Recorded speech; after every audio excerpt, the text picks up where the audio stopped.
Shalom Bracha from Yerushalayim. In our past videos, we discussed the Tefillah Shahrit of Shabbat, the liturgical customs, the textual variants. We concluded and we're ready for the next part of the prayer, which is the taking out of and the reading of the Sefer Torah. However, I did want to make one final, though very important point regarding the tunes in general and their application in our prayers. We know there are parts of the prayer which we sing, Nishmat, the Od, Kaddish, and so on. And when we match a tune to these parts of the prayers, you will notice many times that we're not loyal 100% to the proper reading of the word. Now, we're not talking about deviating from punctuation or dageshim or nekudot, obviously, but we're talking about the accentuating either the first part of the word or the last part of the word. The first accentuating the first syllables except for the last is called milla'el, and accentuating the final syllable of a word is called millera. Now, very often we will transpose milla'el and millera in order to fit the tune properly.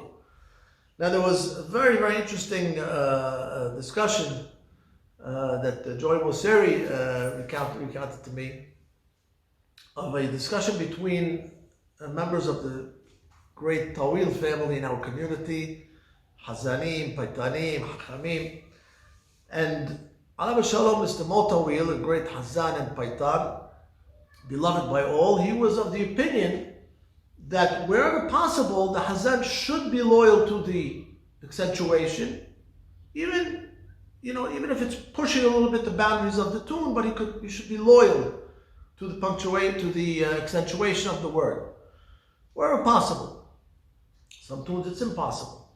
However, his brother, it's a sort of familial dispute here, so his brother Ham David, Alav Shalom, said absolutely not. There is a poetic license, a musical license, if you will, where when the kahal is singing in unison, it should be sung the best way to maximize the tune.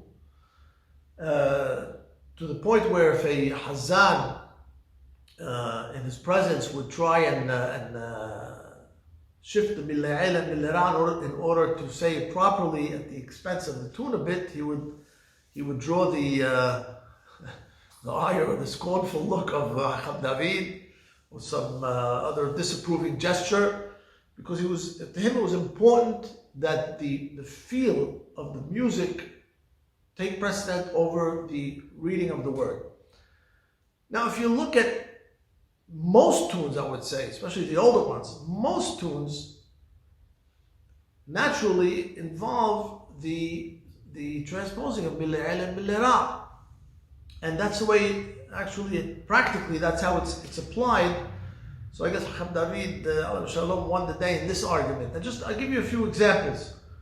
And you'll notice, if you pay attention, you'll notice it in almost all of the tunes. So let's take the Makam Sika, Sarani Le'amal, a common tune that's used for Kaddish and Nishmat, especially on the first day of the holidays. So I'll pick it up in the middle of the Kaddish, for instance. Veyas Mahpur Kane Vika Reb Meshihe. So we don't say Veyas Mahpur Kane, we say Veyas Mahpur Kane Vika Reb Meshihe. If you pick it up even in the next in Nishmat, we also say this. So it says Tefa.